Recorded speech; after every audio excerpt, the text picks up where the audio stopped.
Well, I wanted to talk about, as we're leading up, this is a big build-up to bow hunting season. You know, a lot of people say, wow, we're in August already.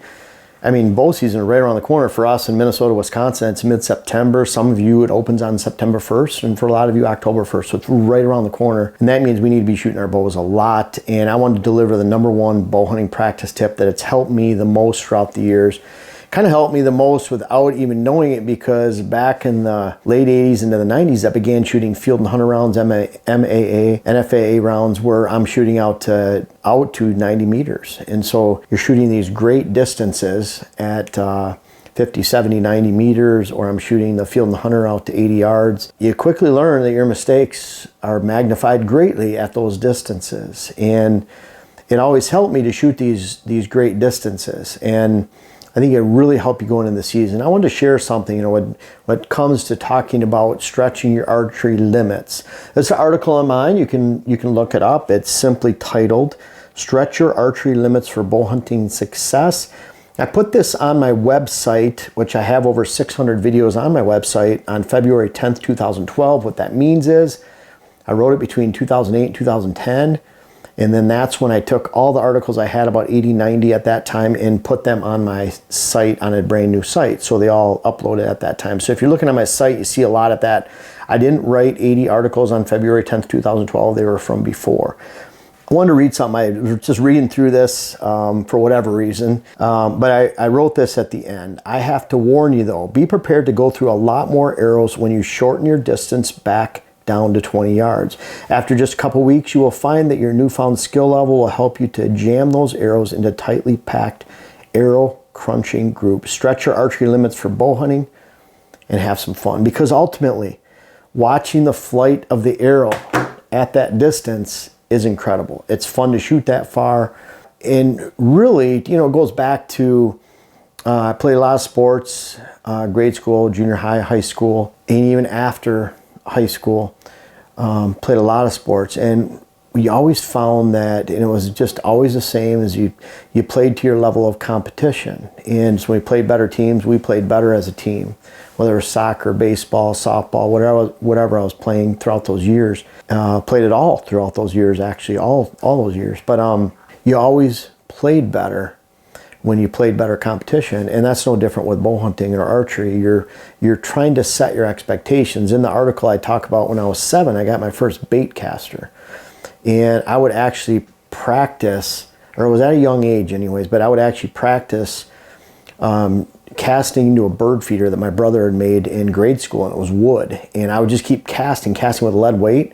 I blew that bird feeder apart eventually, and it was just that practice. I'm standing on the back porch whipping that lead weight in there, and to me it was pretty cool when it hit it, but pretty soon that bird feeder broke down into nothing, and I got in trouble for it. But bottom line is, you wanted to keep practicing in something small like that. You know, I wasn't just casting just to cast and make sure my thumb had good control over the bait caster. I was actually casting at something and practicing bait control, or the spool control with my thumb, and making sure that I was hitting the small target. And it's no different with archery. If you concentrate on a smaller aiming point, you practice at a longer distance, you will greatly increase. And that's what I talk about at the end of that article. Imagine going out and shooting at 50, 60, 70 yards, and your groups are going from 2 feet down to 6 inches or 8 inches. Now back to 20 yards, you're gonna break arrows. We'll be right back to today's video, but guys, thank you so much. We launched our seed company about 3 weeks ago, and the success has been overwhelming. We've currently had orders from 36 states. We planted our food plot seed because Dylan and I wanted to get one plot in here quick. We're planting the rest August 12th and 13th. But it's so awesome to look down and see our little tiny brassica plants coming in on this side. We have buckwheat, tillage radish, peas on the other side. This has been a huge success for us, but most of all, guys, thank you so much. I know the seed is really high price this year. We will drastically reduce that for next year. I urge you to check it out on our site. We have the Big Boost brassica, our fall power greens. We have limited supplies. We appreciate your business. Thank you so much for watching. Now back to the video. And that's the whole idea, is your groups are going to tighten up by shooting long. Now with that being said, keep them on paper. What I mean by that is, it does you no good, whether you're shooting with a gun or a bow, if you're shooting and you're not hitting paper. You have to have a group. For you, maybe that's 40 yards. For someone else, it might be 80 or 100 yards. The bottom line is you have a target and you're keeping 98% of your arrows. You might have one that flies off every 50 arrows, every 100 arrows, but bottom line is you're continually being able to shrink your group size because you actually have a group size on paper. Then you can actually work on it. Very important. Perfect shots. What do I mean by that? Well, if you're just doing a drive-by or you're dropping down onto the target, you hit the bullseye and then you just jam the trigger. You're not practicing good archery form when you're actually out there shooting. Well, that's not a good thing. That's not a good thing at all. You really want to practice consistent form and make sure you're doing it right, because then by practicing perfect form, you'll be able to actually complete that in the field to where it becomes almost mind-numbing. So that's what you want to be able to do. You want to be able to make good shots at your extended greatest distance that you can actually keep those arrows on paper. 3D animals or spot target, which one's better at that distance? I like switching back and forth from both. Even just blank bail, where you're holding on a certain area and just shooting that, allows you to float in a general area between dots, between circles, between the edge of the target. You're floating in that area, no different than having to pick a spot on a blank animal with no discernible aiming spot on that live animal in the woods, that whitetail you might be shooting, or bear, whatever it might be. So I like that. I like shooting at actual animals, and I like shooting at spots. And it's very interesting. You might find that your eyes adjust a little bit differently between one to the other. You might focus on. I notice focus problems in mine. I've had contacts since I was 12. I've worn glasses since first grade, which is going back to 1976. So we're going back a little ways there. But I've had glasses since that time. And I've gone through all these things with my eyes where if my left eye prescription is stronger than my right, then you can imagine it really messes things up when I'm right-eye dominant and I'm trying to look through the peep sight. I'd rather have a strong right eye than left eye, because then I can actually see through my peep sight. As I've gotten older, can't see the actual sight as much, it blurs out more, so I have to go to a finer, brighter point so it's not blurring out everything and starring everything. I have astigmatism, so that doesn't help. So you can imagine all of those things. I need to make sure, what does this look like in the dark? I mean, dark tunnel back in the woods, bright light out. What does this look like in the sunlight? What does this look like in a blank 3D target, a blank bail, or even spots? That's why it's so important to go back and forth no matter what distance you're using. But you find, whether it's your mistakes in your form, mistakes in your release, your grip, those all are magnified when you shoot those longer distances. You know, think of your grip. You should never be gripping. Look what happens when I grip like this. When I just grip this marker. When I grip, you move your hand when you grip. Imagine if you're not, now people time that out, and that's a recipe for disaster. When they're shooting animals, you grip too early, you get a little target panic, and the arrow goes off by 2 feet at 20 yards. Trust me, I did that. It was late 80s, early 90s. I had target panic for a little while and broke through it. Got to have an open grip. Think of your hand as more like a stick, just holding it, relaxed in there. That way you're not gripping, you're not making little muscle movements to move your grip. Your release should be controlled, not a surprise when you're bow hunting. When that deer's walking through a 2-foot gap and you need the arrow to go off right then, 10 yards away, you can't wait for a surprise and a back tension. I use back tension for practice, and then index finger, and then I use index finger releases, trigger releases for actual practice, and definitely in the woods hunting, because I don't want to have to sit there. It's cool when it's on the outdoor channel and you're shooting on a food plot waiting for that monster to present the perfect quarter-away broadside and you shoot. That's not how it happens in the woods, folks. You need to make sure that you shoot right there. You need to make that release go off. So you practice that. I practice back tension and I practice firm squeeze trigger control. I have 3 points of anchor. What does that mean? That means I'm anchoring somewhere around here with my release. I'm anchoring across the tip of my nose, not the side, because the string can slide back and forth. And then I'm looking through the peep sight. That's a 3-point anchor system.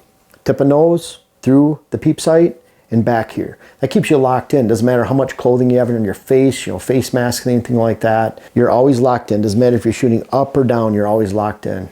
And those are just some outside points. I want to talk about something at this long distance. Rust adjustment after paper tuning. Paper tuning only gets you so far. It gives you a base.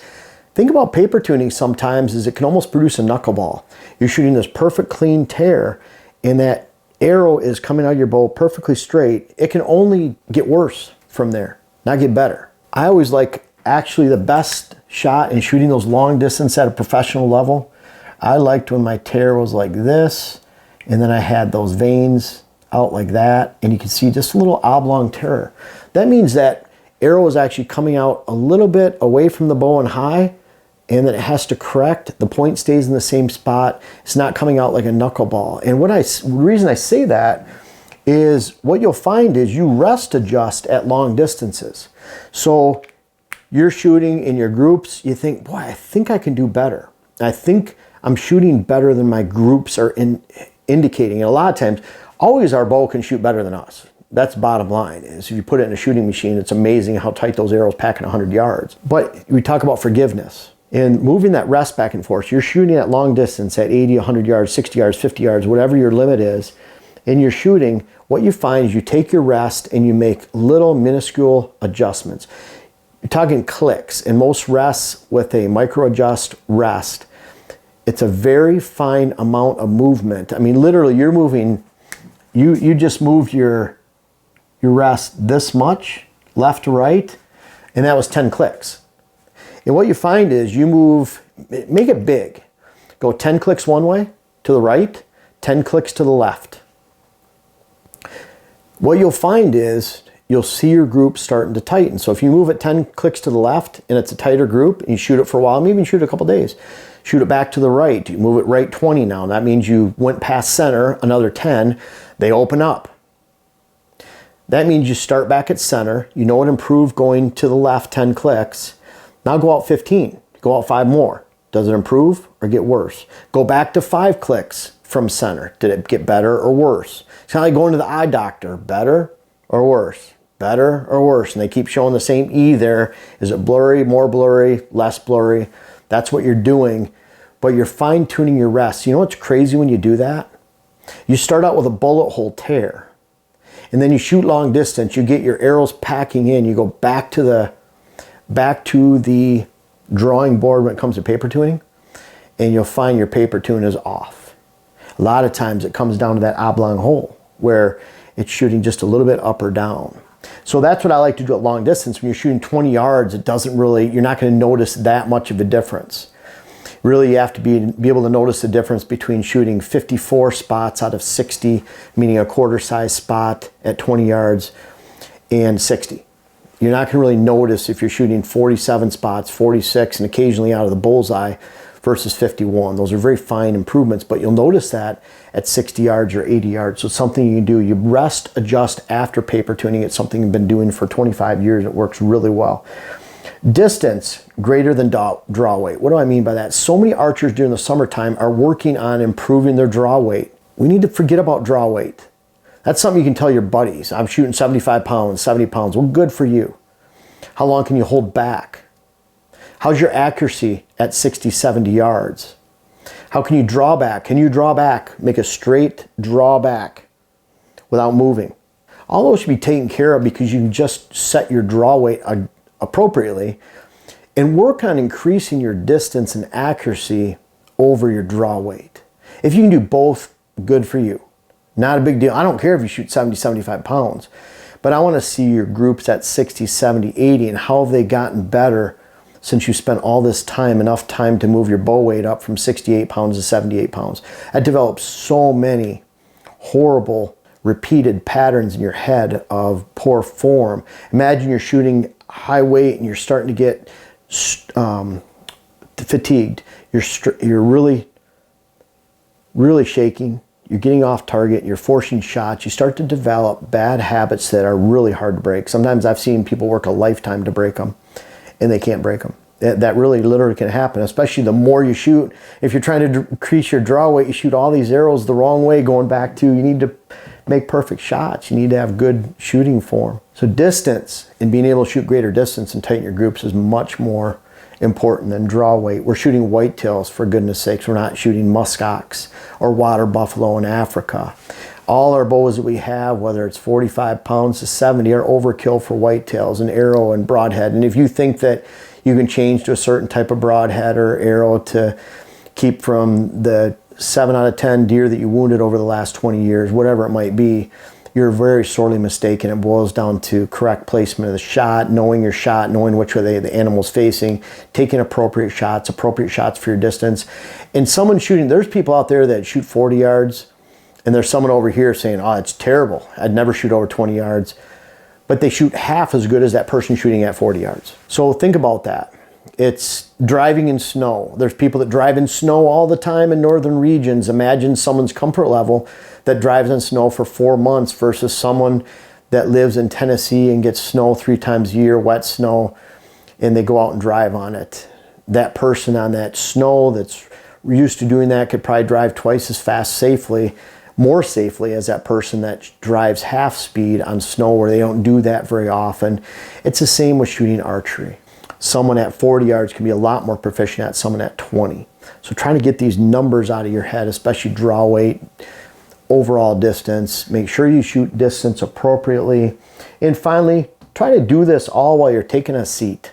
I like shooting. Most of my deer I shoot sitting down. So all my stands, it's number one stand rule to me, setup strategy is you're setting your stand this way so that you can shoot this way sitting down. You'll spook far less animals. And for someone like myself that works year-round at trying to get that next target buck or 2 or 3 during the season, I want to make sure I don't spook anything. When an animal comes in within close range, the last thing you should worry about is spooking him, because you have to stand, you have to move a lot, you have to adjust in your stand, whatever you have to do, grab your bow, all that should be taken care of. So when the moment of truth arrives, it boils down to the shot. And if you shoot long distance, you'll be a lot more proficient at making that 20-yard shot, let alone 40, 30, 18, whatever you choose to set your limits on. I'd recommend, just as a general rule, if you think you'd be comfortable shooting 30 yards in the woods, shoot 60 yards out of the woods, and that'll make your 30 yards seem a lot more comfortable. You'll be full of confidence, and you'll make a great bow hunting shot